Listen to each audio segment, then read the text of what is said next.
Allagadda police sub division పరిధిలోని దొర్నిపాడు మండలం కొండాపురం గ్రామంలో ఏప్రిల్ 29న రామలక్ష్మమ్మ అనే వృద్ధురాలు మెడలోని 6 లక్షల విలువ చేసే 4.2 తులాల బంగారు గొలుసును చోరీ చేసిన దొంగను వ్యక్తులను శనివారం పోలీసులు అరెస్టు చేశారు. డీఎస్పీ శ్రీనివాసరావు తెలిపిన వివరాల మేరకు అదే గ్రామానికి చెందిన జగన్మోహన్ రెడ్డి అనే వ్యక్తి భూసార పరీక్షలు చేయడానికి వచ్చినట్టు ఆమెను బెదిరించి మెడలోని గొలుసును దొంగతనం చేశాడన్నాడు. Rural CI Ramana, Dornipadu SI Srikanth ఈ కేసులో కృషి చేసి 10 రోజుల వ్యవధిలోనే నిందితుణ్ణి పట్టుకోవడం జరిగిందని అభినందించారు. నిందితుణ్ణి రిమాండ్కు పంపుతున్నట్లు డీఎస్పీ శ్రీనివాసరావు తెలిపారు. పోయిన నెల 29వ తారీఖున దొర్నిపాడు పోలీస్ స్టేషన్ పరిధిలో కొండాపురం అనే గ్రామంలో సభా రామలక్ష్మణ్ ఒక పెద్ద ఆవిడ ఒంటరిగా ఉన్నప్పుడు ఒక గుర్తు తెలియని వ్యక్తి హెల్మెట్ వేసుకొని భూసార పరీక్షలు చేస్తామని చెప్పేసి ఆమె నమ్మించి ఆమె ఇంట్లోకి నీకు వాటర్ కావాలని ఇంట్లోకి వెళ్ళి ఆమెని బెదిరించి గొంతు పట్టుకొని ఆమెని గాయపరిచి ఆ మెడలో చైన్ తీసుకొని ఇంటించి పారిపోయాడు.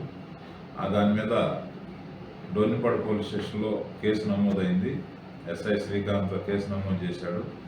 తరువాత ఇది రాబరీ కేసుగా నమోదు చేసి మా CI Allagadda rural CI Ramana గారు కేసు దర్యాప్తు చేసి ఈరోజు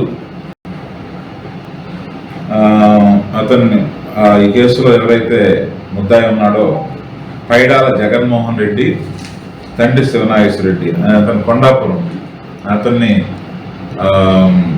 అరెస్ట్ చేసి ఈ కేసులో దొంగతనం జరిగిన ప్రాపర్టీ చైన్ సుమారు 4 సెవర్ల చైన్ని, బంగారు చైన్ని రికవర్ చేయడం, వాడు ఉపయోగించిన స్కూటీని కూడా సీజ్ చేయడం జరిగింది. ఇది వెంటనే అది అక్కడ దర్యాప్తులో భాగంగా మాకు అనుమానం వచ్చి అతని మీద చర్చ పెడితే అతని దగ్గర ప్రాపర్టీ దొరికింది.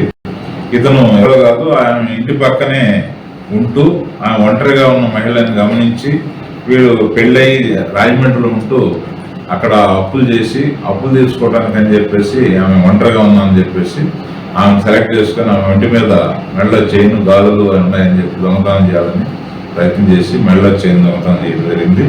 దర్యాప్తులో భాగంగా వాటి సమాచారం తీసుకొని చాకచక్యంగా దీన్ని కేసును డిటెక్ట్ చేసిన మా సిఐ రమణ గారు, అలాగే శ్రీకాంత్ టీం వాళ్ళని ఎస్పీ గారు ఆధ్వర్యంలో అభినందించడం జరిగింది. ఇది ప్రత్యేకంగా స్పెషల్ కేసుగా తీసుకుని మా సిఐ గారు, మా ఎస్పీ గారు సునీల్ స్వరాణి గారు కూడా దీన్ని ప్రత్యేక శ్రద్ధతో ఈ కేసుని డిటెక్ట్ చేయాలని ఉత్తర్వులు ఇవ్వడం జరిగింది. ఆ డైరెక్షన్ మేరకు ఈ కేసుని తొందరగా డిటెక్ట్ చేశాం. ఎవరైనా కూడా ఇట్లా అనుమానితులు ఎవరైనా ఇంటికి వచ్చినప్పుడు వాళ్ళ ఊరు పేరు తెలియకుండా వాళ్ళతో మాట్లాడటం, వాళ్ళ వివరాలు అడగటం, నమ్మించడానికి కూడా భూసార పరీక్షలు చేయాలా, మీ ఆధార్ కార్డు కావాలా, మీ ఇది కావాలని చెప్పేసి పాన్ కార్డు కావాలని పర్సనల్ వివరాలు అడుగుతున్నారు. కాబట్టి మీ ద్వారా ప్రజలకు తెలియజేయండి, ఎవరైనా గుర్తెలిగిన వ్యక్తి వచ్చి మీ పర్సనల్ విషయాలు అడిగినప్పుడు మాకు తెలియదు తర్వాత చెప్తామని చెప్పి దాటివేసి వెంటనే మాకు 100కి కానీ 112 కాల్ కానీ చేస్తే వెంటనే మేము స్పందించి అనుమానితుల్ని కస్టడీకి తీసుకొని విచారించి ఎందుకు వచ్చారేంటి అనేది చేయకుండా నేరం జరగకుండా నివారించడానికి అన్ని చర్యలు తీసుకుంటాం.